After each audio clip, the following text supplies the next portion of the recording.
Good day to each and everyone.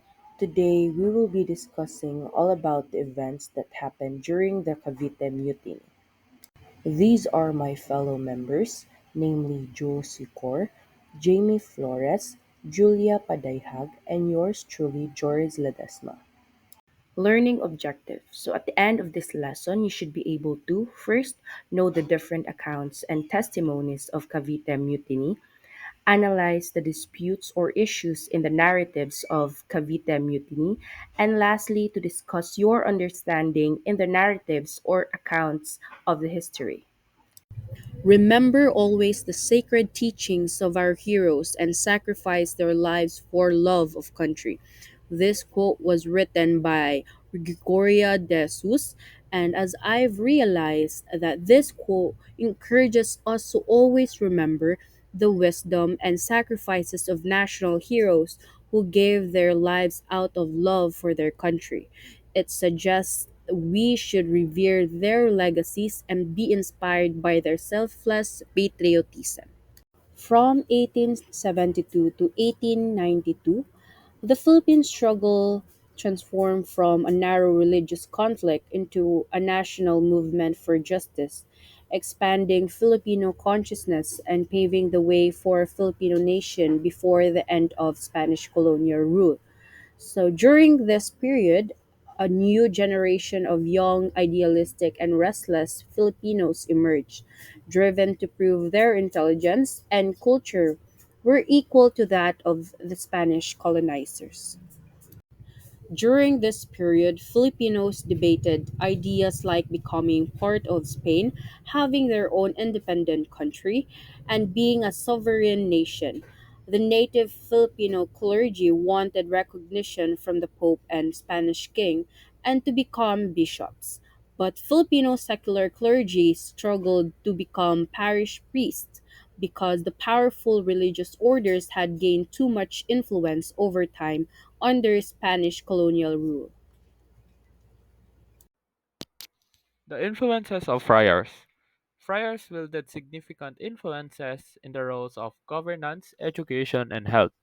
They manage census and tax records, which provide detailed reports on villagers' conduct. They select police and towns officials to maintain public orders and morale. Additionally, they also monitored and reported activities of suspected rebels to civil authorities. The friars' corruption.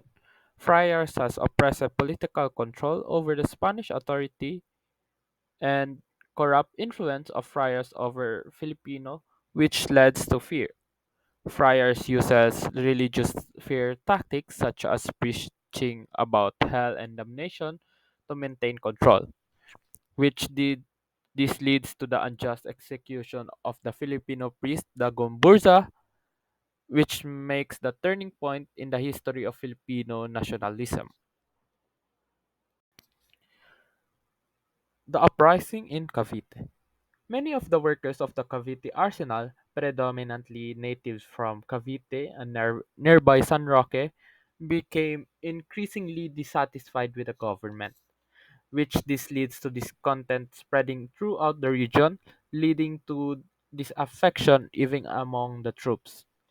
On January 20, 1872, an uprising occurred at San Felipe Port in Cavite. During this event, the commanding officers and other officers were assassinated. It was said that around 40 Marines from the arsenal, led by Sergeant La Madrid, participated in the uprising. The entire garrison in the Cavite was involved in or sympathetic to the rebellion.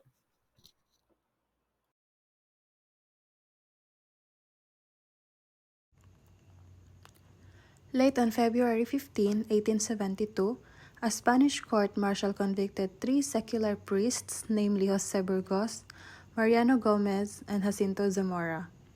They were charged of treason for allegedly instigating a mutiny at the Cavite Navy Yard. They were sentenced to death. The verdict was read to them the next morning at Fort Santiago, and the execution was scheduled for the following day. Upon hearing the sentence, Burgos broke down in tears. Zamora lost his sanity, and Gomez, an elderly man, remained calm. On February 17, nearly 40,000 Filipinos gathered to witness the execution of the priests and a former artilleryman named Saldua. Saldua, whose testimony had convicted the three priests.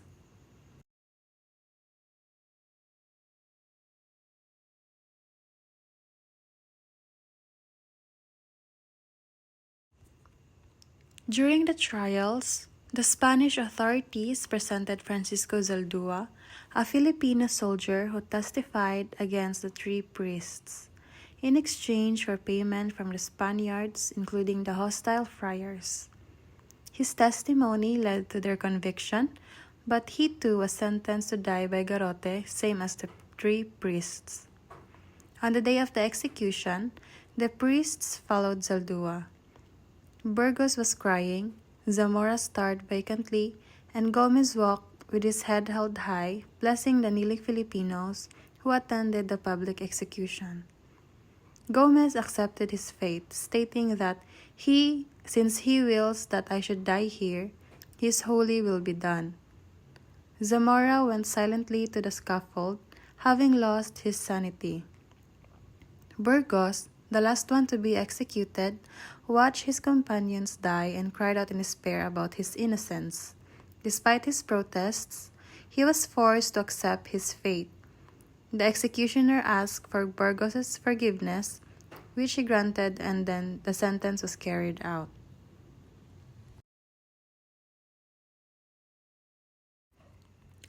The Spanish authorities and friars celebrated their victory over the execution of the native priests, namely Gomez, Burgos, and Zamora, who were accused of treason and conspiracy. Meanwhile, Archbishop of Manila named Melton Martinez de Santa Cruz was outraged by the tribunal's decision and demanded that Spain correct the injustices done to the three priests. Dr. Trinidad H. Pardo de Tavera, born on April 13, 1857 in Manila, documented the Filipino perspective on the events of January 20, 1872 at the Guardia Civil Arsenal of San Felipe, Cavite. He noted that while Filipinos hoped for improvements, the friars, on the other hand, feared losing their powers. So Dr. Pardo de Tavera, a Filipino scholar of Portuguese and Spanish descent, described the incident as a mutiny by Filipino soldiers and their laborers dissatisfied with the abolition of their privileges.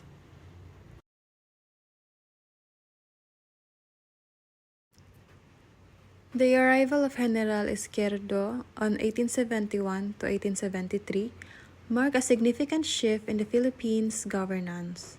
Unlike his predecessor, La Torre, Izquierdo intended to govern with both religious and military authority. He halted the founding of a community-funded school of arts and trades, aligning with the religious order's views, and revoked the long-standing tax exemptions and labor privileges for Cavite arsenal workers, mandating they pay tribute and work on public improvements.